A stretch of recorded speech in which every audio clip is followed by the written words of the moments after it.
Taramokshari kai khumokshari ngasi ISCOM discussion time thamjari ba topic masibu khana na bigam tele khumna sarba ge singai bire Taramokshage bis pada sarku Taramokshari kai khumokshari khana chiroja mathang dawaja chari kai khumokshari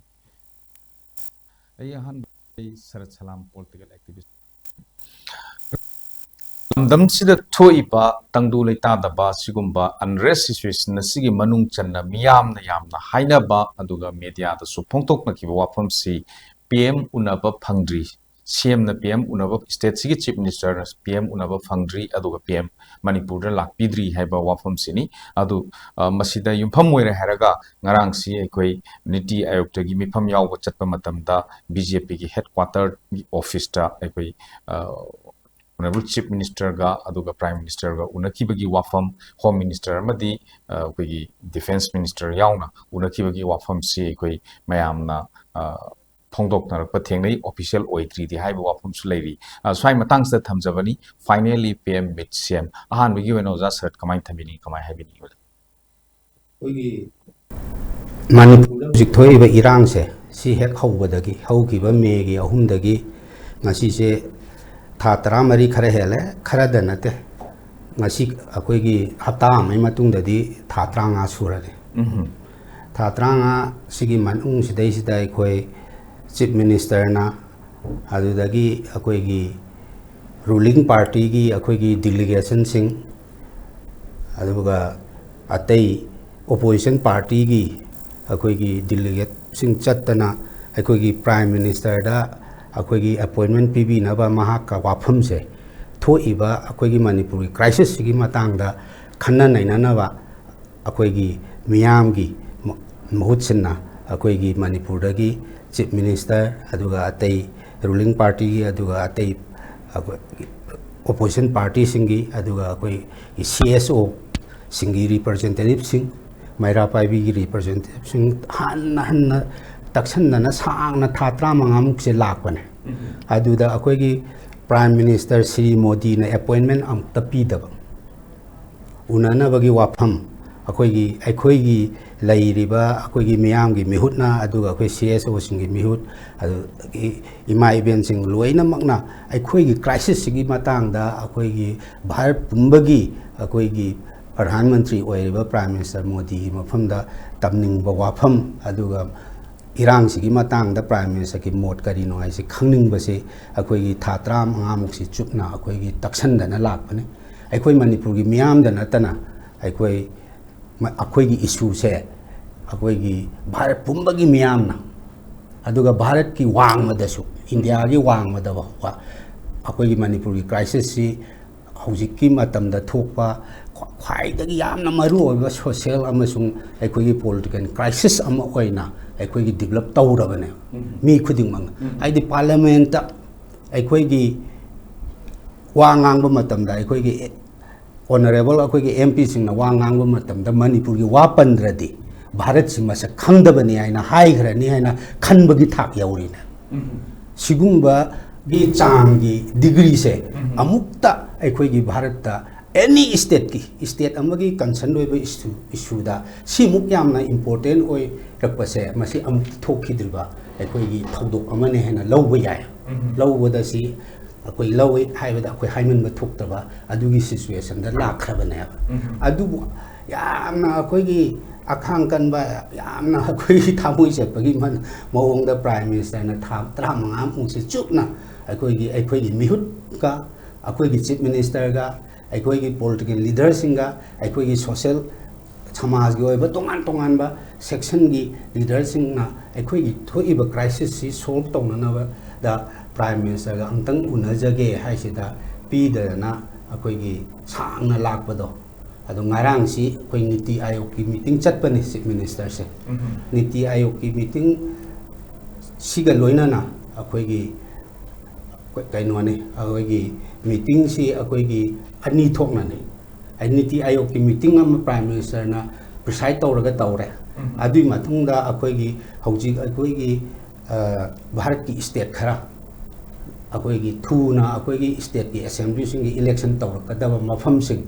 aduda maru oina BJP na lengak paiba adugumba akoigi state singi chief minister singa makoigi election gi strategy gi khanaba meeting amasu prime minister na preside taw adugi sideline da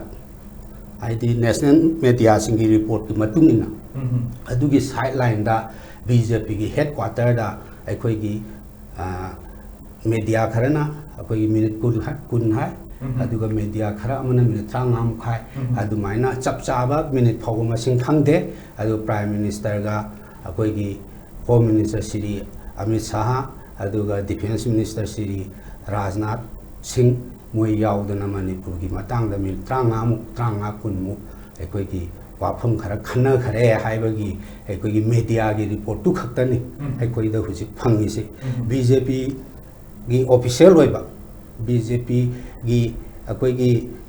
BJP gi headquarter da tau ki ba meeting ni na BJP gi su magi party go oiba official oiba akoi CM ta thadorak pa laitri chief minister gi office ta gi su CM ta thadorak pa laitri prime minister gi office ta gi su CM ta di thadorak pa laitri adu na akoi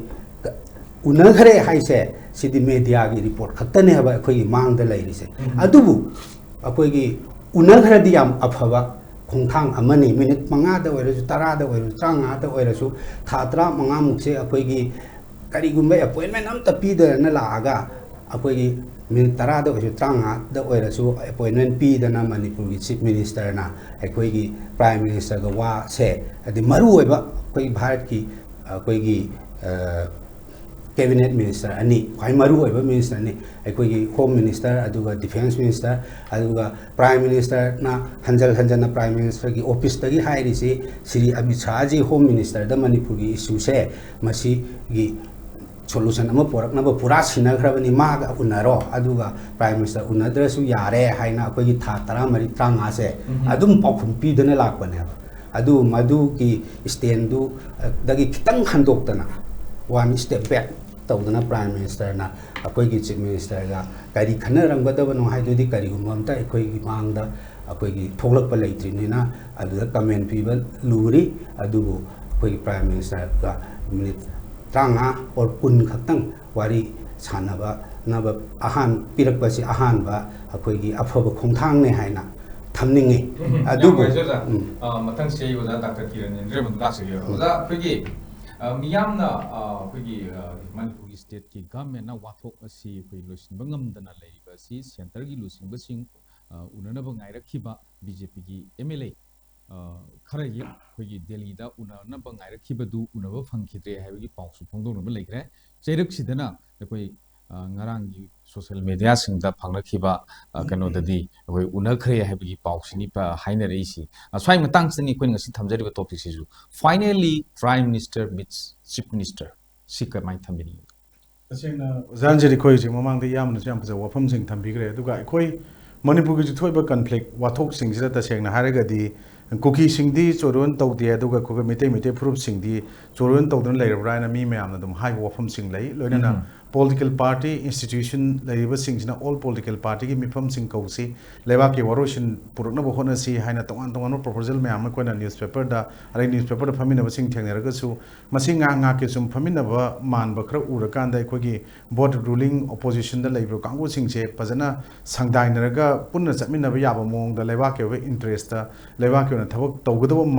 man da pot me am ma sum ko praja sing adum ubo feel to fawi swais da ko na state ke subject sing da state ki issue sing da center na pura thingjilaga khut thingjilaga leiba man ba pot amakhak leiringai mathak ta ngasi gi paper da rangrang paper da yaw ba hor keno ma Manipur da CRPF na chober role lobadori haiba wafam sing laiba se swais la ka di Manipur state forces Manipur state police MR lady Manipur police lady Manipur police commando lady adagi se IRB lady mayam ma sib leiba sing sida hairak traga kari gi CRPF ta tar ibno central paramilitary forces sing gi port sida kari gi madugi importance ngasi adumaina central da gi pira ibno haibja so wangam oi mamang da ekoi all political party gi mifam da chief minister gi banglo da phangi bada hauji congress ki president oriba aduga opposition gi leader oriba Mega Chandra na CM gi get da hai gi wapam ngasi na hongna praja sing na sumba phim ji lapu kan ningjangi kai gi no da article 355 emergency provision manung chingiba article 355 se chanai chana de na launa leringa da khoi gi madu get pi gi report amagi matung na press briefing amagi matung na madadi da 355 chana lera me ha wafam sing lai adu bata ga di khoi india da emergency law thokhiba matam tangka khara dum laiki adu ga taseng na mezoram gi thokhiba wathok adu sugi mayam sing ji pusulur ga su article 355 se laiba tara ga di 355 matam kyam sang thamgani तसेंग चनरग लेब तारदि मसी मखा तावा follow up action करी लेगनी article 356 president rule मियाम ना हारिबा करीमन की Manipur ngasi चलाई दे president rule पामे वफम नते अदो तागदि प्रेसिडेंट रूल थंब तागदि एनिमेटेड सस्पेंशन थमकांद सरकार से उठाइरगा थाओंगी ओबीआई तरुक ओबीआई चाहिए हम ओबीआई अनि अहुम मरी और मंगा थमनिंगो मतमुक थंगी बीआई अदुगा इरांग से लक्षण बहनब तारगदि मदुमाइना तौफम से थोक्राइना खले मसी लोदा कॉन्स्टिट्यूशन पीरगा लेरबा मदुगी चैंगाक चाइलौ सिंगी मनुंगदा अखोगी कनो हाइतर इमरजेंसी प्रोविजन आर्टिकल 352 to 360 यावसी मनुंगदा यावजलेर वाफम ने वजरनसे स्वाइदा प्रजा हाइखोइना political analysis amas nate aduga political platform da lerga politics yaudana aduga akhoi mayam singsi tasengna haragadi akhoi tasengna chapchana masigi akhoi gi wahan thok politics ke wahan thok aduga tasengna haragadi akhoi decide to godu se politician elected singsina elected members singsina praja miyam karino decide to godu jai matam da decide matters of national interest in nation gi interest ta matters sing decide to godu ni haraga ngasi de akhoi manipuri context la pusalaga yengu matam da akhoi gi leiriba so called elected representative sing aduga so called legislative member of the Manipur state legislative assembly gi leiriba starting from chief minister to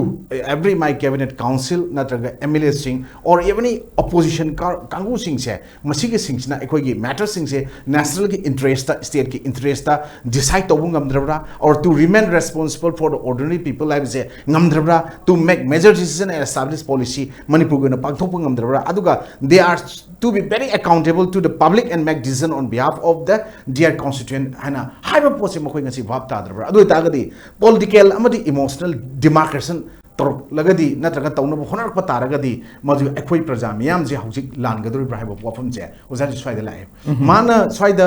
prime minister unaba home minister unada ba pot matam chang una phang daba aduga nahan speaker da se thajal laga speaker gi through da akhoi gi honorable prime minister unaba home minister unaba honore haiba pot mayam am laigiba unaba phang daba pot to wafam mu raga su yamna tanja lawba natraga lawnaba lumba pot amak akhoi gi honorable cm na toroga madu unaba phange haiba achum boragadi madu lowne le karam kanda lowrino hai kanda nan niti ayogi unabagi potse masigi is the state niti ayog se kaino kanda is a non constitutional and non statutory body ni executive body am sem mani aduge potu aikoina masida akoi karam kanda masigi potse form to gibno union cabinet na 1st January 2015 the form to kanda madugi governing council do madu chief ministers mayamal my state singi aduga union territory gina my governor sing yawdamne habdi khudong chabam lawra kanda chief minister madu sang kanda namdre appointments lawra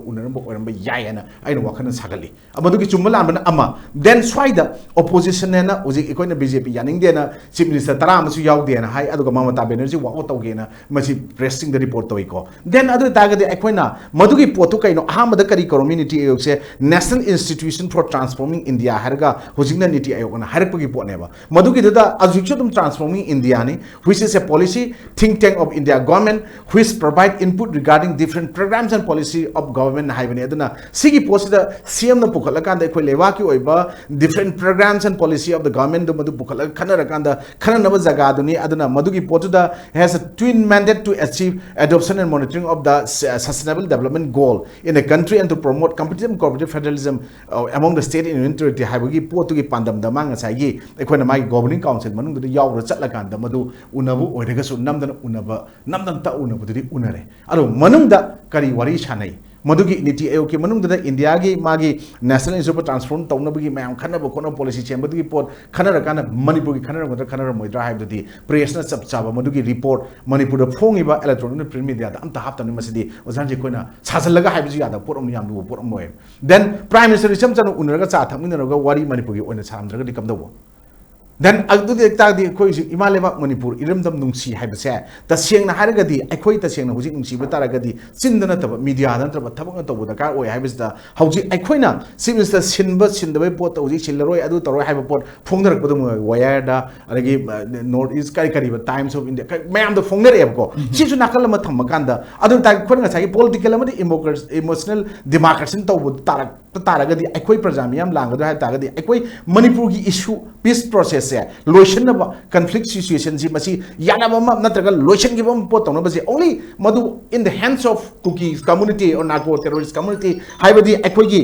kaino da cookie ga mar ge khutta leirabra na mayam na hek angrak bi yawai kai no kan yem yoba masi train gi head catil ga oirabra cookie gi lam je achi gi marte khoi leibe haida train je khoi jiriba am de hor kan more da lochale adu cookie gi jaga da ro cookie locham je makhoi ya da yaroi da wa pot am khak ngasi praja sing hangna i pot swai ga che akhoi uji cookie fruit ta makhoi bu heta hana tu jahidra natraga su akoina government of manipur na base year 1961 orani praja miyam na manipur civil society organization miyam na 51 ogedam ne jo oibon ro oidam na pot oragan da thabak chi torokan da makhoi chingche deport to no hotna bi pot policy program ha ta gadi assam rifle na mu viral obe matang da sasan na pot ne dun sengtro pot chief minister na asona kan da prime minister uno ha somdan mla miyam uno phang de ha pot adu ta gadi akoi double engine government ge a thro sing manipur da lai ra ha pot ne then adu da gadi akoi na hai kona thengnei mayam ama dum kona jo haibi yawi politicians and diapers need to be changed very frequently politics is not a dirty game but politicians plays it dirtily haibi do mokona mind out ta ge ekoi yam boi ju CPI gi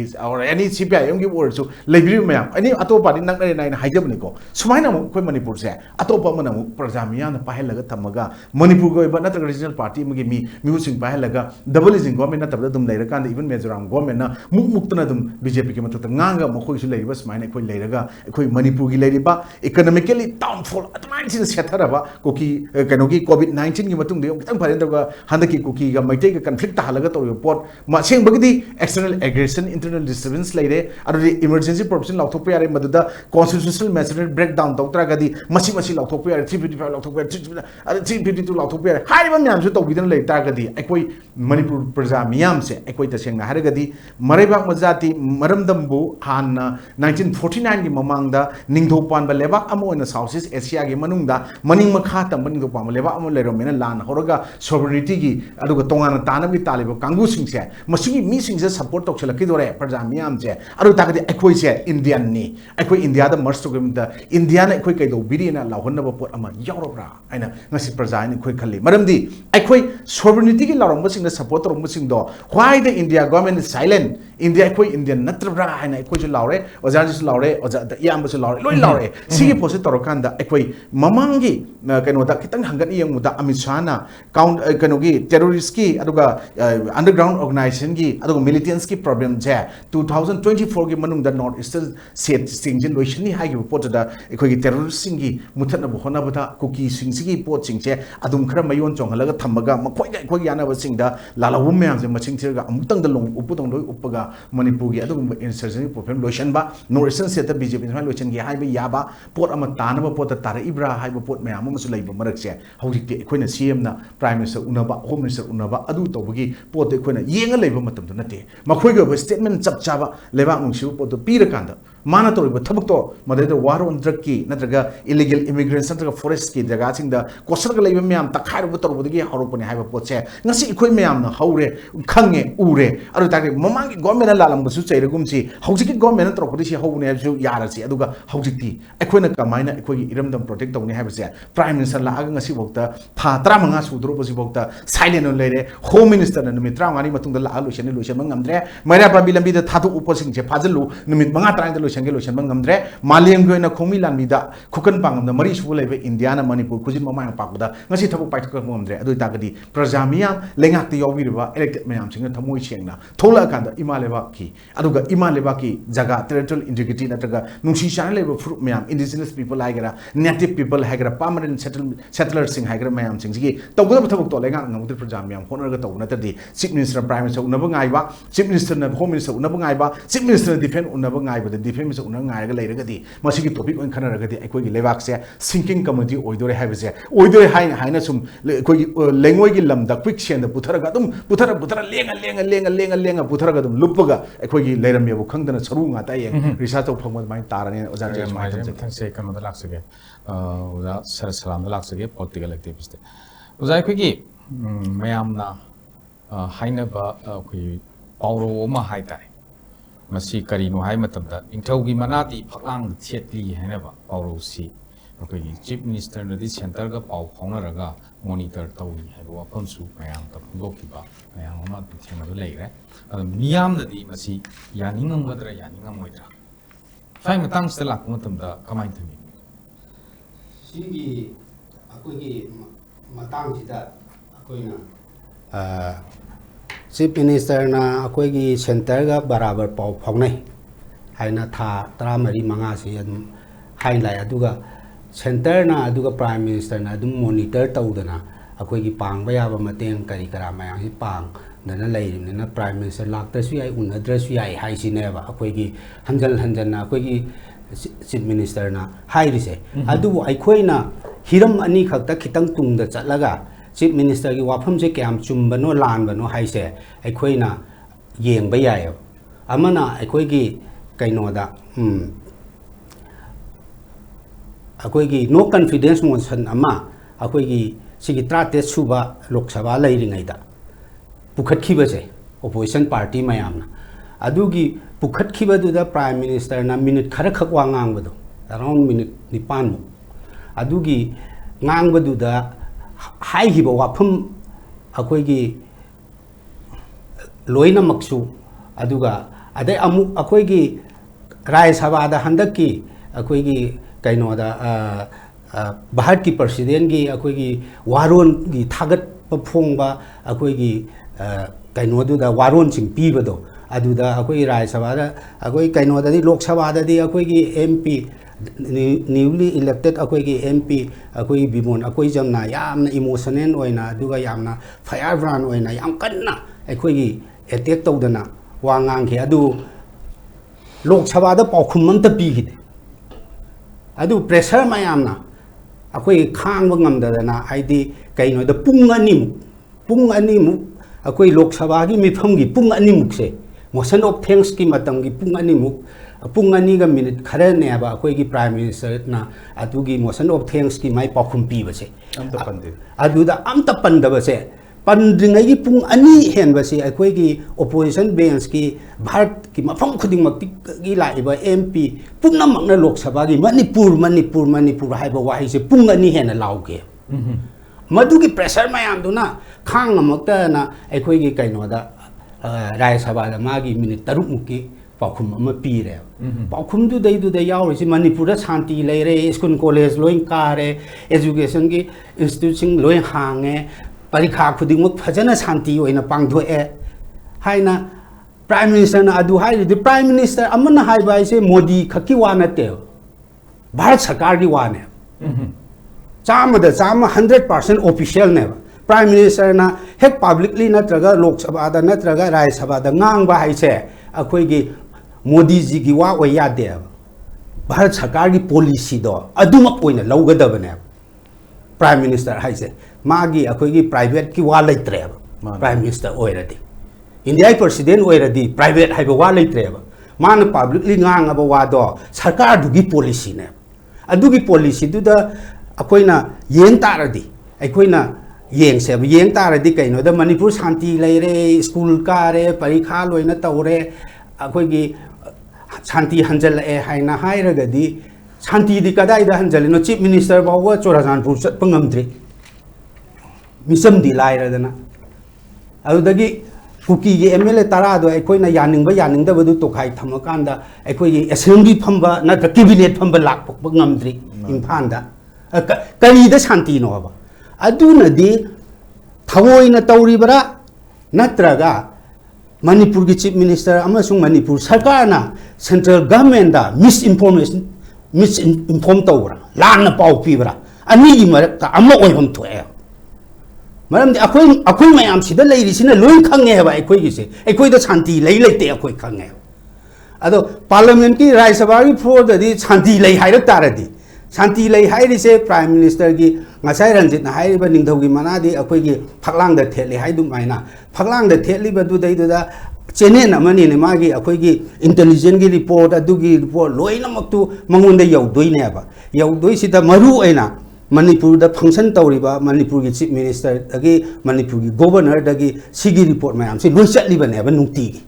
chatliba report tu thawoina akoi gi mislead tawna na ba hairiba prime minister na that is Prime Minister na hai taragadi Bharat Sarkar na Manipur gi miyambu Manipur gi wathok sibu prithvi pumbagi mamangda aduga Bharat ki praja pumbagi mamangda akoi gi mislead tawraga thammi haina akoi na lawgadamne kitang akoi iten ten na akoi gi isam samna madu akoi gi lawba yade ba akoi na line na lawba yade ba mislead tawdana akoi gi lana uhanba asi kwai chawba marane ba akoi democracy dadi miyam bulana uhan bai se prime minister lana uhan libra natraga Manipur gi langa na Manipur gi chief minister na prime minister da aduga Bharat Sarkar da akoi lana pau pi libra si puthok pa change ba akoi huji akoi miyam da confuse tawri se kari no haida akoi gi langa sina akoi la khalli ba akoi gi langa akoi gi state gi langa sina akoi gi chief minister na lana pau pi bra natraga Bharat Sarkar na akoi gi Lana, akoi prithvi mamangda, Malem Pumbai mamangda, Bharat Pumbai mamangda, akoi Manipur ki crisis se Lana uhanna ba hotnari bra, hai si khwai chawba wahang ama oina, akoi mangda tada na leiba pot amane ba Manipur ki. Ana Lana uhaladi, crisis gi solution su la web. Lana ura kam haina solution la ka doino. Crisis gi mari makong kari karado sengna.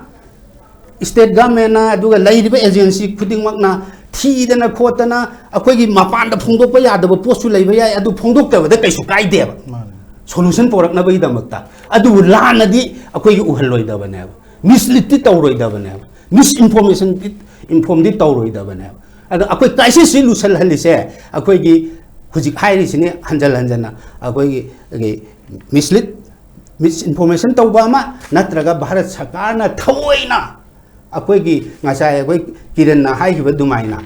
akoi gi north east da tongan ba interest ama Bharat Sarkar gi leiba hujik leiriba sarkar sigi madu pangdok na ba hotna ba da thawoina Malem Pumbagi mamangda prithvi pumbagi mang akoi gi Manipur gi crisis se si lana uhalibra hai si khwaidagi chawwa mangda leiba akoi gi wahang amane yam ngai da mathang chei uza ki lak se uza hujiki akhoi leireba situation sida cookie singna akhoi nongmai bom kapak pa matam dana akhoi miyam si mi kano si yau ya lang ba the public mob se dam thok padong to ko mi halat ta ba matam sida na akhoi yang si inter ga leiba dong na nongmai ka pukta ba bom ka pukta ba dana inter ga leiba dong to gi bom si Tengaribra, akhoi miyam gi kholau lup kaya matam gi thongli ba lup kaya na lomba kholau sing si ta tar lai ga sai ko jana thambi ki bo wafam de yabi ki ba state miyam si gi kholau miyam si gi pressure miyam si gi wakharo miyam si phawri go purama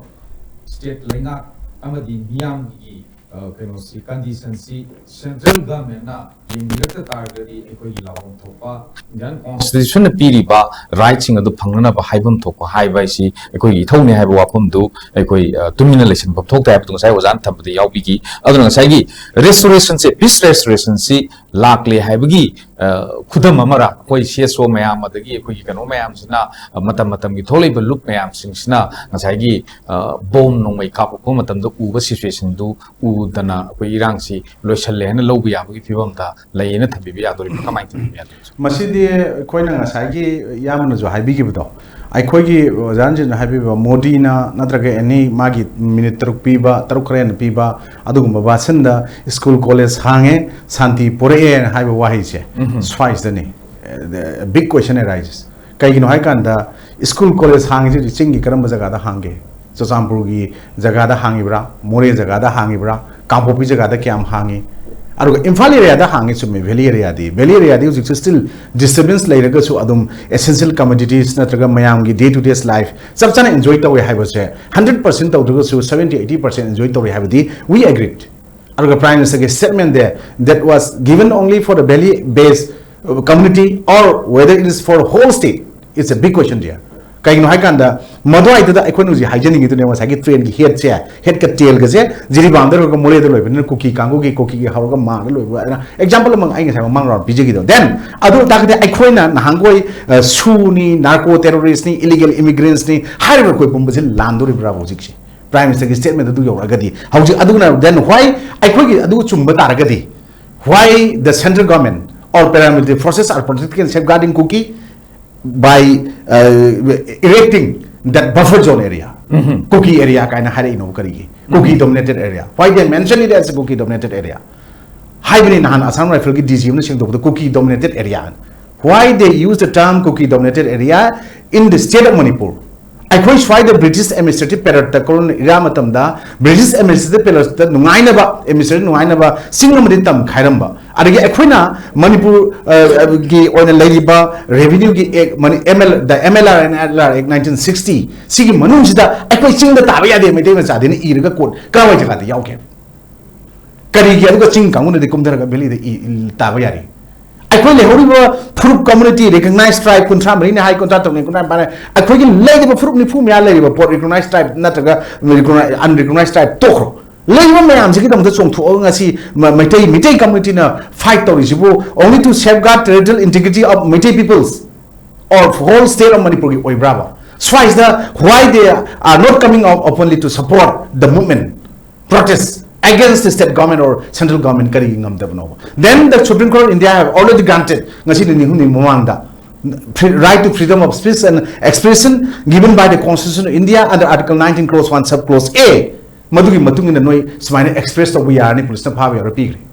Ngasi no ni mamanda. Ngasi prajam da thola kana kana laugi. Yang boy thola ga ngasi kawiraga ISCOM na lauri ba khoi na laujari ba zaran chen hangbi wang pakum khumnu honori ba khoi haibai taba ke gen yumbi oiba ekhoina ngasi lauri ba pot sigi posikatana madu oigadra then akwedi Manipur gi issue di yam thina difference oi atopa issue Maoist ki issue da mona khalang ne ba Maoist ki de gi security advisor Kuldeep Singh hapaga Manipur gi security arrangement tawna ba khona ba posna dum yagani ngasi kari ngam ge ba Maoist ki pota ekoina yamna khenai ekoi Manipur ga habji kaino da Maoist ki pot issue di combination of intelligence natraga anti insurgency ki tactics crisis naga madu ki development push toraga Maoist ki issue lochen ba hona ba mating pangi habji ga ba Manipur du ko manate ba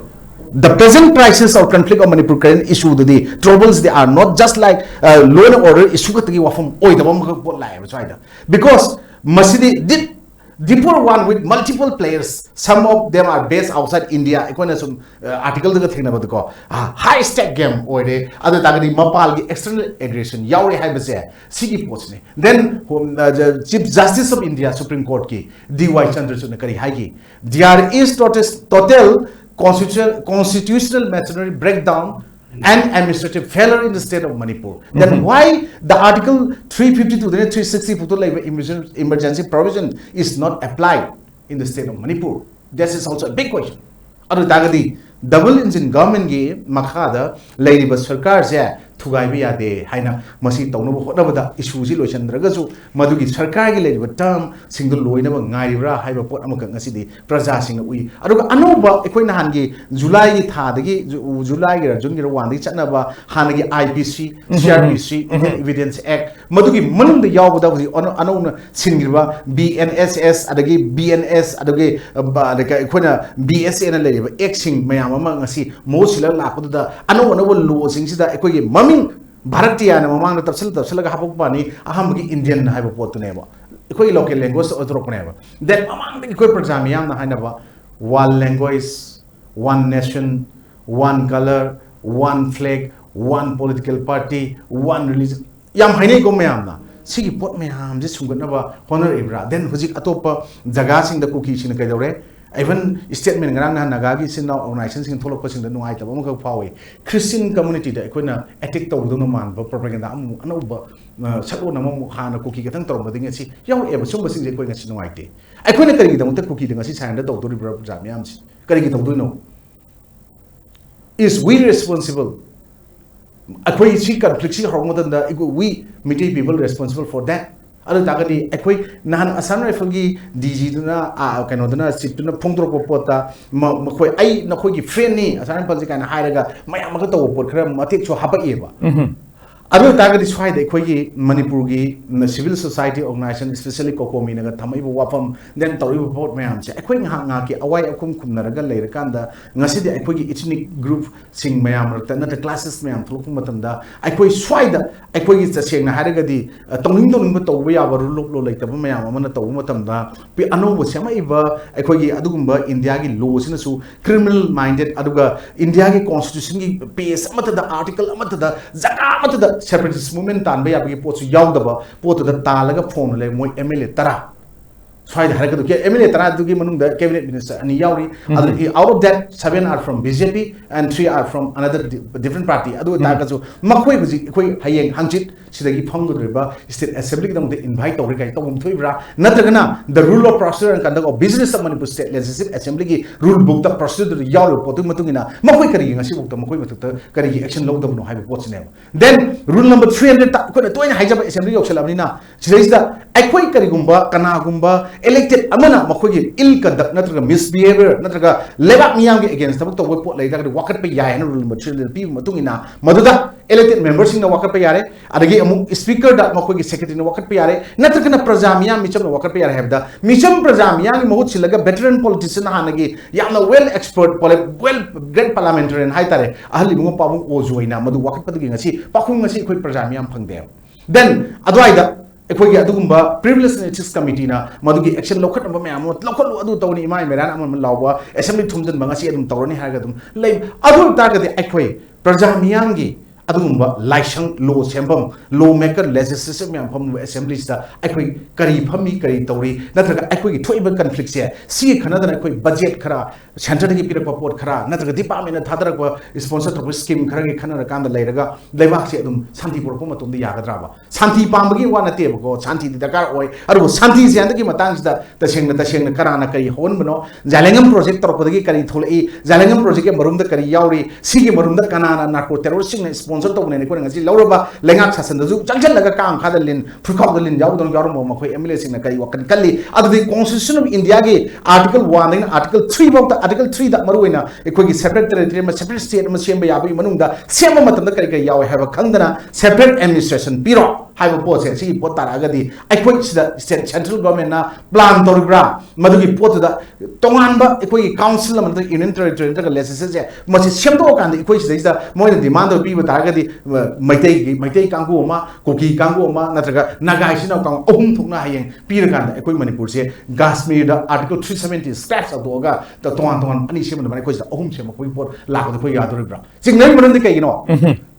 जालेंगम project के मनुंग चलम बे आइतरा चलम दबे आइ मखोय movement जी के मखोय pressures दा मखोय न पीबा अखंग आई मयाम न मखोय की इरिबा अदुगा दिल्ली दा नत्रगा एनी अफाव आईएएस नत्रगा आईपीएस मयाम मन सिविल सर्विस लाइबो मयाम दुगी तामनगा तबो एमबे ngasi de सोसामपुर दा एयरपोर्ट छानबगी पोट लाखबा अदगी अमुक कांगपो पीदगिना सोसामपुर पोकदा जर्मन रोड थोलगा सेमबा मदु करी कनागे अयाबो जी पाशन बहोनबा तरिबो पोट मयाम सिंगसे नत्रगा मोरे दा हुजि कनो तौदन फोनबा तरिबो मयाम सिंगसिगी पोट से करी why the government of India and central paramilitary forces are staying as a silent spectator at this juncture, this Manipur conflict, and why they are keeping buffer zone. अखोई state मुंग करी buffer zone international की पोत तबोक्ता थेंगदा पोत जगाम दा then why the freedom of media press media is not given अखोई पाव coverage तब चके have the करी पीद्री then why the the power is not given to the Manipur police पीदो मान बा पिरम बे को is not given any sin is पीद्रे ना कोन लौजम दुन नि को मखोई चंगो तन आसान पल थिंगी चंगंदे मादगी नहान जिरी की पोट हरको मतमदा सिगी मयाम जे कितंग कितंग शांति ओरे हाय मतमदा जिरी की हरको मतमदा कितंग सेफर क्लेम्स द प्लेस अन द पुथो जेना आसान फल मयाम लोय तथो पुथो nga lega mai लोय mai थादर कोई पोट अदु करी अदु अदवाई दुदा संसाय सेंदोर इ पोतो वायरल चली पोतो मदुगी पोतो सेमजन साजम हादु अदारी सेमजन साजम या बोलो युम mai थागी बु सेमजन साजम या बा एखोई एनिमेशन न सेम या बोला असेंग मजा इ जगा दो सिम क्वेश्चन मयाम हम लाखनी ना थ्रा दे कोन ngasi की टॉपिक दा फाइनली पीएम मिड सीएम हाय मतमदा अखोई खर लेबसे एक्स ग्रेसिया खर फंगनबा अखोई तानबगी दम त प्रजा मियाम अखोई ngasi अवाबस चोंजलिब्रा हाय क्वेश्चन हम लायो जानसि देन एक्स ग्रेसिया का पीरगा अखोई कॉन्फ्लिक्ट असे मसिगी पोसे अदुम लोशन लगा थोइबो कॉन्फ्लिक्ट लोशन गिदोरेब्रा देन कुकी इन पीना NRC support tawe hairaganda lenga amadi praja miyam ikoi ngasi yagadoribra adudi government amada adi yaba taragadi ikoi peace forces ngasai kuki kangugi conflict only in the hands of kuki or mada leirabra natragana ikoi SDRC ani yabra aduga su kangu toriba narco terrorists nat illegal immigrants sing toriba pumbasda ikoi na kaigumba langba taragadi ikoi sigi potsi loisalani haigadoribra aduna why political and emotional demarcation torko taragadi masfaisda ikoi manipur gi thoiba confliction torko taragadi masigi potse hojikti semi civil war type situation am delay baneba asengba civil war gi type ta tarakanda ikoi hojik mayam ama khulai mayam ama ikoi gi police station sing gi lawra paiba phagan am honoi madam toroiba pot mayam ama then manipur gi kanjana honaba ichilaw mayam ama mathwai ku bak ta hapaga khulai mulaga pairaga imaleba iramdam nga kani na torko potse si pot torko ikoi manipur gi backbone youth pillar future pillar myam thide ko taragadi koi manipur gi mayon adagi manipur gi tungi future kari okin khangdi aduga swaida mayam na kuki na hanjan chaiba government india na kan miyeng yengba even FIR mayam palakba say example am pijage ko arambai tengol gi leader nga si palae mamang da koi thoki ko then chuma mayam sina hayeng kari oba aduga makoi ne ragadi koi manipur praja hingam godra bi position di ngasi makoi ne kari ubide Manipur lenga na kari makoi person pide Manipur lenga na ngasi makoi kari tamukta recognize rokanda state ki force na moi season agera thaina hairok the village defense force na BDF sema kanda hairok nga koi pot maina Manipur pumma nga pase Manipur state ki laiba Manipur police IRB MR mayam ji mathakta aramba kengol ge well trained torba moi train torba 46000 laiba kano nahan kano mukda e social media thengnei adu laiba tak adu ki 46000 50000 do tolo phangda ba ekoi leba nga ni nga ibising da khulai do mapung phan pibiro maru mapung phan biro mapani ki chanjalakpa agu illegal immigrants narco terrorists aduga ekoi manipur muthak kya ba kangu dubu lantheng da kya bani manipur ki police hat kya banate army hat kya banate assam na pala banate government of india ki mathak lal ho gya banate sovereignty tan kya banate adu aramba tengol kari recognize roga adu mpo to people ngantri kari gi dam ta pi ni lauthokum thok tro jar je ta gadi adu khona aramba tengol yaw banate arambai tengol gi yaw bisin law myam lai so myam ko jena kang ai myam tv de thola ngang do myam na mokhoina tawri thok myam dubu leiba ko na phaba to buya de nayum mai thage la adi nga thok ya roi na khoina sana nongmai pai mi la di ai sa nongmai pai ga le gadi ai na pai su maru chali man pai chalena kamna rakani adugi potur leidena mokhoina ki dena changmung am dabani ai khoi ta sengna mokhogi nongmai ching loi ko khro lai kai khunda le ba na traga khunga ko pai myam adagi tara da nongmai pai ne faro adu ta ga de khoi kuki kangku sing da chingom da gi nakan gi yongdara ga yo ga khoi je pula mutla mutla matam da ai khoi soi re lan ha ga loisin da ba da jati aru ta ga de khoi na ka arambai tengol support ne khoi phari bi pa da bi ai khoi yaw na traga su mokhogi thapok tu di housing level situations da conflict gi 100% solution for end of justice amicable solution program matam phabu di mokhogi kulai lo ko phoko myam projai mai bel myam na lokot pe yaro ghunga ba pha yaro hai sing je swai beli da ta seng na ha ga di phara ga le ga to duna warosin pro yaro ba singda lotna le ba adu mafam marang thang na krai di thadar ko sempham no pobi de tan na hai na traga atopa foreign gi dum ba hen yaro ba thadar ibra madugi nomai myam maru myam prajado onjala ipot myam je hana chana phagat pa pungkat ba mathu tai ba hojdi america gi kanona kangu sing na intelligence kangu sing na india sapra matam da jammu and kashmir ga northeastern the particular manipur ga sangara hai po chibo ai koi kari phajini ngai le ri ge ba swai da G20 mi pham pak thok khibe kari kanari then adu tagri kuji finally pm with cm da madugi khudol do madugi wahang do ngasi pm na manipur prajam yam da america na hari poto madugi pakum pimon thoktabra Manipur di adumba Switzerland ni India gi adumba part manungda northeastern state na hari poto ngasi Switzerland se killing pin oli marum kari gino miyang mi hat pung oli kai gino miyang gi ne funda khwai dagi tam thiba aduga miat mi punda khwai dagi haleng dana hatna ba aduga mi lising sigoi sokpa mi lising sigoi siba yum lising sigoi siba aduga lanjen re mi lising yankhai humpu humdra lakma leiba na haiba potsina Manipur saktam oiderbra mamang de koi sana khona bana tradition na art and culture sakta mi harga ngasi di adumba miyang me pung ba tahali ba kanana no haiba se masigi prime minister na kumna khanda bum chumi mamangi government da taina ba hauji government ta ura thokone haiba praja ko ju khan ba matam nate hauji thoi po che kamai lusin jige hauji government gi lady ba government sa chan ji hingi na sigi manung da masigi po che ekoi masen amana ngamba amana khara tanaraga loisan na bona bona fai government ekoi congress na te CPI na te trinamool na te BJP na te but all political party the platform leader me am punjan biraga waroisin program hona buda pirak suggestion me am do ruling the leba honorable CM की government से BJP government से नसु ताबी हुआ तो का lotion वो होना भी हुआ है बिसे प्रचार सिंह के नोट लोशन लगता है ये वजह करना वजह सरतन दराक सके वजह कोई की नाकल अमरोम दबुदी मणिपुर की अचौ अचौबा CSO सिंह सिना तुम चाबा खंगदंग के कोई की इरांसी लोशन होना बदा अचौ मतेंग अम ओइदना चेंगाक अम ओइदना मियामना दुम खंगनबिबा मियामना थाजबिबा से दुम उरी अदो लोइनना अमुक नाकल अमदना प्रजानी लेंगांगनी भोट की मतम द खक मिकअप थोकनी हाइना मियामना हाइना बो वाफम सुलेरी अद मियाम की वाफम सी अचुम बोइन लौब तारबरा MLA सिंह तुमिन लेनबगी मवंग द लेरी सी करम सिचुएशन द लेरी बनो मोइद करी वाखन खली बनो है वाफम सी लाक मतम दा पॉलिटिकल एक्टिविस्ट मोइना कमाई थम्बी न्यूज MLA सिंगी अखोगी कइमोदी वासदी को अखोगी करी आइने हौजिकी मतम सिददी महु यावदब लिनगा लोइ चप मानरगा लैबदम तवरे मथौना मतिंग करिगुम अमता फुदोक ngamdaba adugi thakta lairakpasini akoi miyamgi mihut ne haina thakaraga adugi thakta loi lairakpasi ade akoi political culture siju nongni gi wanate decade khara sidai sida sigi culture ama haidi sen khaktam mi howa sen gi matung da chatpa adugi train ama akoi gi political leader singda lisang sin alae laiba ki khanba miyam gi khanba akoi gi sang na uba haidi akoi seng na haira kanda mamang da lairamba sarkar sing natraga mamang da lairamba political leader sing da akoi na leader sing da kayung kanda criticize to wada moi ju waru gum thokta ba ama laye maram di kai gi no haida akoi gi far sighted oiramadi moina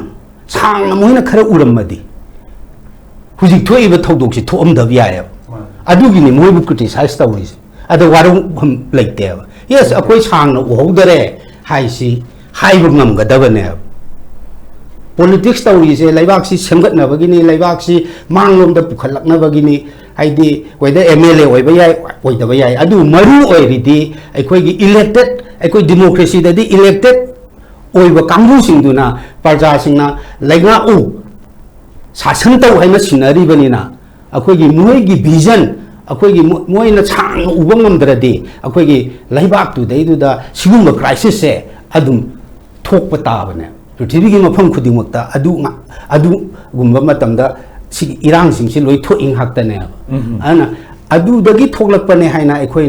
अखोगी लौबदा अखोगी लालोय हाइना मणिपुर की अखोगी state assembly elections sorry state assembly session अखोई होगदोरे बसे session से मसिगी होगदोबगी लेबगी situation try सी और पकांदा अखोगी चावर बसे सो सिंग अदुग मतम मतम की थोलेबा इमाइबल सिंग सीएसओ सिंग सिनसु अखोगी रिलीफ कैम्प न चिंगबा मफम सिंग चटलगा मतेंग पांगबा अदुग थबक मयाम अमा मतेंग पांगबसी मयाम सु उरी अदुबु हुजिक लाइरिबा एमएलए सिंग सिना पीपल की लीडर सिंग नत्रगना पॉलिटिकल पार्टी सिंह करम मफम की relief camp the displace people Singh की मनाक की अखोगी असेंबली सेशन लापगा मरी लेना मखोगी अवाना पा यंजिनबा नत्रगना मखोगी अवाना मोइन खलमगदब डिस्प्लेस पीपल सिंह खलमगदब वाखल दी करम मतमदा अखोइना अखोगी हानगी युमदा हंजन ngамगदगे यागदगे हाइबा वाफम दुख तंग मोगी मांगद लेरमगदब माली स्वाइगी मतंग दुदा पॉलिटिकल लीडर मोइना लोफम थोप थोदांग दो अदाइ सु काउथोफम थोकते हाइबस्टदी कमाइ था अदुदी याम चुम्बा वाफन रंजे अदुगा अखोइना अखोगी रूलिंग पार्टी की दिखंगरे अखोगी ओपोजिशन पार्टी सिंगी अखोगी मीटिंग अखोगी इंडिया ग्रुप के हाई तारे मीटिंग अमंग ngarang मथंग नहान सि फंगखेबा अदा ख्वाइगी अखोइना हुजिकमक तौबा याबसे अतै सोल्यूशन अमा पोरकना होटनाबदुदी मतम चंगबा याय अदु अखोई ख्वाइ हाना तौगदबा एजेंडा अमा अखोगी कैनोदा असेंबली दा अखोई पुखटकनेबा एजेंडा दि ख्वाइ हान तौगदबा हाइदि हुजिकी आईडीबी मयाम से अखोगी डिस्प्लेस्ड पर्सन मयाम से सीगी प्रोटेक्शन की दमकता अखोई गी सी भारत ता अखोगी इंडिया सी हेक्सेम 19 अखोगी 47 की अखोगी पार्टीशन की मतम दजु सिगुम्बा आइन अम सेमखेब प्रेसिडेंट लेब कई नोयदा हाइरिबा डिस्प्लेस्ड इंटरनल डिस्प्लेस पर्सन हाई तारे अखोइसे को सीगी मयाम से आइन अमना प्रोटेक्ट तौबा मोइगी राइट हाइदी मोइगी लम ꯌꯨꯝ ꯂꯥꯏꯐ ꯑꯗꯨꯗꯒꯤ ꯑꯩꯈꯣꯏꯒꯤ ꯁꯤꯟꯐꯝ ꯃꯥꯡꯈ꯭ꯔꯤꯕ ꯈꯣꯠꯈꯤꯕ ꯏꯀꯣꯅꯣꯃꯤꯛ ꯁꯦꯀꯨꯔꯤꯇꯤ ꯂꯣꯏꯅꯃꯛꯁꯦ ꯑꯩꯈꯣꯏꯅ ꯁꯨꯝ ꯉꯥꯡꯅꯕꯁꯤ ꯅꯠꯇꯕ ꯃꯗꯨꯒꯤ ꯑꯩꯈꯣꯏꯒꯤ ꯄ꯭ꯔꯣꯇꯦꯛ ꯇꯧꯅꯅꯕꯒꯤ ꯑꯥꯏꯟ ꯑꯃ ꯁꯦꯝꯕ ꯌꯥꯏꯑꯕ ꯑꯦꯁꯦꯝꯕ꯭ꯂꯤꯅ ꯍꯥꯏꯗꯤ ꯚꯥꯔꯠ ꯄꯨꯝꯕꯒꯤ ꯑꯣꯏꯔꯒꯅ ꯄꯥꯔꯂꯥꯃꯦꯟ ꯁꯦꯝ ꯇꯥꯔꯦꯀꯣ ꯑꯗꯨꯒ ꯁ꯭ꯇꯦꯠ ꯁꯕꯖꯦꯛꯅꯤꯅ ꯑꯩꯈꯣꯏ ꯁ꯭ꯇꯦꯠꯅ ꯁꯦꯝꯕ ꯌꯥꯏꯑꯕ ꯑꯥꯏꯟꯗꯨꯃ ꯁꯦꯝꯃꯒ ꯑꯥꯏꯟꯗꯨꯒꯤ ꯃꯈꯥꯗ ꯑꯩꯈꯣꯏꯒꯤ ꯁꯝ ꯍꯥꯏꯗꯤ ꯀꯃꯤꯁꯟꯒꯨꯝꯕꯒꯤ ꯇꯥꯏꯞ ꯑꯃ ꯁꯦꯝꯒꯅꯦꯕ ꯍꯥꯏꯗꯤ ꯑꯩꯒꯤ ꯌꯨꯝ ꯃꯥꯡꯈ꯭ꯔꯦ ꯍꯥꯏꯁꯦ ꯁꯤꯒꯤ ꯑꯩꯒꯤ ꯌꯨꯝ ꯃꯩ ꯊꯥꯗꯣꯛꯄꯤꯈ꯭ꯔꯦ ꯅꯠꯇ꯭ꯔꯒ ꯑꯩꯒꯤ ꯌꯨꯝ ꯃꯥꯡꯈ꯭ꯔꯦ ꯑꯩꯒꯤ ꯂꯟꯁꯤ ꯃꯥꯡꯈ꯭ꯔꯦ ꯍꯥꯏꯁꯦ ꯁꯤꯒꯤ ꯑꯩꯈꯣꯏꯒꯤ ꯆꯞ ꯆꯥꯅ ꯑꯩꯈꯣꯏ ꯀꯝꯄ꯭ꯂꯦꯟ ꯇꯧꯐꯝ ꯐꯥꯎꯕ ꯉꯁꯤ ꯂꯩꯇꯦꯕ ꯀꯝꯄ꯭ꯂꯦꯟ ꯇꯧꯐꯝ ꯐꯥꯎꯕ ꯑꯗꯨ ꯃꯁꯤ ꯄꯨꯝꯅꯃꯛꯁꯤ ꯄ꯭ꯔꯣꯇꯦꯛ ꯇꯧꯕ ꯍꯥꯏꯁꯦ ꯑꯩꯈꯣꯏꯒꯤ ꯚꯥꯔꯠ ꯁꯪꯕꯤꯙꯥꯟꯅ ꯄꯤꯕ ꯑꯩꯈꯣꯏ ꯅꯥꯒꯔꯤꯛ ꯈꯨꯗꯤꯡꯃꯛꯀꯤ ꯁꯤꯇꯤꯖꯟ ꯈꯨꯗꯤꯡꯃꯛꯀꯤ ꯔꯥꯏꯠꯅꯦꯕ ꯑꯩꯈꯣꯏꯕꯨ ꯉꯥꯛꯀꯗꯕꯅꯦꯕ ꯑꯩꯈꯣꯏꯒꯤ ꯂꯟ ꯉꯥꯛꯀꯗꯕꯅꯤ ꯄꯨꯟꯁꯤ ꯉꯥꯛꯀꯗꯕꯅꯤ ꯁꯤꯟꯐꯝ ꯉꯥꯛꯀꯗꯕꯅꯤ ꯑꯩꯈꯣꯏ ꯑꯦꯖꯨꯀꯦꯁꯟꯒꯤ ꯈꯨꯗꯣꯡꯆꯥꯕ ꯁꯤ ꯃꯌꯥꯝꯁꯦ ꯉꯥꯛꯅꯅꯕꯒꯤꯅꯦ ꯍꯥꯏꯕ ꯑꯩꯈꯣꯏꯒꯤ ꯀꯩꯅꯣꯁꯦ ꯁ꯭ꯇꯦꯠ ꯍꯥꯏꯅ ꯂꯩꯔꯤꯁꯦ ꯑꯗꯨꯅ ꯁ꯭ꯇꯦꯠ ꯄꯋꯥꯔ ꯑꯗꯨꯒ ꯑꯩꯈꯣꯏ ꯁꯔꯀꯥꯔ ꯍꯥꯏꯅ ꯂꯩꯔꯤꯁꯦ ꯑꯗꯨꯅ ꯃꯣꯏꯅ ꯑꯩꯈꯣꯏꯒꯤ ꯃꯊꯧꯗꯨ ꯇꯧꯗꯕꯗꯒꯤꯅꯦ ꯍꯥꯏꯅ ꯑꯩꯈꯣꯏꯅ ꯂꯧꯒꯅꯦꯕ ꯑꯥꯏꯟꯒꯤ ꯃꯇꯨꯡ ꯏꯟꯅ ꯑꯩꯈꯣꯏꯒꯤ ꯃꯥꯡꯈ꯭ꯔꯤꯕ ꯇꯥꯛꯈ꯭ꯔꯤꯕ ꯃꯌꯥꯝꯁꯦ ꯑꯩꯈꯣꯏꯒꯤ ꯒꯃꯦꯟꯅ ꯍꯥꯏꯔꯤꯁꯦ ꯑꯩꯈꯣꯏꯅ ꯅꯠꯇ꯭ꯔꯒ ꯁ꯭ꯇꯦꯠꯀꯤ ꯏꯟꯁꯇꯤꯇ꯭ꯌꯨꯁꯟꯁꯤꯡꯁꯦ ꯁꯤꯅ ꯃꯊꯧ ꯄꯥꯡꯊꯣꯛꯇꯕꯗꯒꯤꯅꯦ ꯍꯥꯏꯕ ꯃꯤꯑꯣꯏꯕꯒꯤ ꯄꯨꯟꯁꯤ ꯃꯥꯡꯉꯤꯕ ꯌꯨꯝ ꯃꯩ ꯆꯥꯛꯈ꯭ꯔꯤꯕ ꯂꯟ ꯊꯨꯝ ꯃꯥꯡꯈ꯭ꯔꯤꯕ ꯂꯣꯏꯅꯃꯛꯁꯦ ꯑꯗꯨꯅ ꯃꯣꯏꯅ ꯃꯊꯧ ꯄꯥꯡꯊꯣꯛꯇꯕꯅ ꯇꯧꯕꯅꯤꯅ ꯑꯥꯏꯟ ꯑꯃ ꯁꯦꯝꯃꯒ ꯑꯥꯏꯟꯗꯨꯅ ꯃꯣꯏ ꯃꯌꯥꯝꯁꯦ ꯃꯁꯤꯒꯤ ꯑꯙꯤꯀꯥꯔꯁꯦ ꯄ꯭ꯔꯣꯇꯦꯛ ꯇꯧꯕ ꯇꯥꯏꯌꯦꯕ ꯑꯗꯨ ꯀꯥꯟꯗꯨꯗꯗꯤ ꯑꯩꯈꯣꯏꯒꯤ ꯍꯥꯏꯔꯤꯕ ꯑꯗꯨꯒꯤ ꯀꯃꯤꯁꯟꯒꯨꯝꯕ ꯀꯔꯤꯒꯨꯝꯕ ꯃꯣꯏꯅ ꯑꯩꯈꯣꯏꯒꯤ ꯑꯦꯗꯃꯤꯅꯤꯁꯇ꯭ꯔꯦꯇꯤꯚ ꯃꯦꯀꯥꯅꯤꯖꯝ ꯑꯃꯗ ꯁꯦꯝꯕ ꯌꯥꯏ ꯁꯦꯝꯃꯒ ꯑꯗꯨꯗ ꯆꯠꯂꯒ ꯑꯩꯒꯤꯅ ꯁꯤꯅꯤ ꯃꯥꯡꯈꯤꯕ ꯑꯩꯒꯤꯅ ꯁꯤꯅꯤ ꯑꯗꯨꯅꯤ ꯍꯥꯏꯅ ꯂꯣꯏꯅ ꯄꯤꯁꯜꯍꯜꯂꯅꯤꯗꯅ ꯑꯗꯨꯒ ꯃꯈꯣꯏꯁꯤ ꯄ꯭ꯔꯣꯇꯦꯛ ꯇꯧꯒꯗꯕꯅꯦ ꯍꯥꯏꯕ इवन अखोई सुम मयामना थिनबा सरकारना खरा थिनबा अदुना खरा तौबा हाकी रिलीफ सिना यारोयब सिना यादेबा हाइदि पार्टीशन नि मतमदसु अखोइना हाइरिसि तौगी अदुगा स्टेट मयाम अमदा अखोइगी मचाकसिंग खोमजली सिगुम्बा थौदोकसिंग थोकपा मतमदा सिगुम्बा अखोइगी कैनोसिंग अखोइगी एडमिनिस्ट्रेटिव बॉडीसिंग सेमदना आइन सेमदना मुगैबु प्रोटेक्ट तौखियबा मुगैबु कंपेंसेट तौखियबा अदुगी आइन अमा सेमबा हाइसे मसी सेमसी हाइना अखोइ ओपोजिशन पार्टी की साइड तगिदि अखोइ पुखतकनियबा सि मरु ओइबा अमाने अहानबा स्टेप ता हाइदि कैगिनो मोइसिंग से प्रोटेक्ट तौननबगी अदुगी दमकता इंफॉर्मेशन नि रंजितना हाइरिसे अखोइ मफम खुदिंगमक चत्तना अखोइगी साइड तगी अखोइ इंफॉर्मेशन से कलेक्ट तौरी हुजिक अदुगी अपामबसिंदु असेंबली दा थमननब होटनगनी अदुगा अइना हाइरिसे ख्वाइ मरु ओइबदि मखोइबु प्रोटेक्शन तौननब आइन अमा अदुगी मनुंगदुदा अखोइ किरण नंगासाइ हाइरिबा अखोइगी आरामबाइगी करिगी खुनगाकबसिंगी अदुगी वाथिसु अखोइ याहुन गदमने हाइना अखोइ अदु पुखतनबा अदु सेम सारे यामाजे ngasi ISCOM discussion time thumjariba topic finally PM with CM masibu khanenabagi dam election biki bekai khunazarbagi sing oza sarat salam political activist ado oza Dr. Kiran Jendre mam social activist case anima ISCOM discussion time mai ke diar boina thaga bekai khunazarbagi ngasi dam tadi ISCOM discussion time howding loi phogom yang tabi ki khwai ki bikunong poroi boina thaga bekai khunong phongok sabagalo na kanya thnijari ti khurum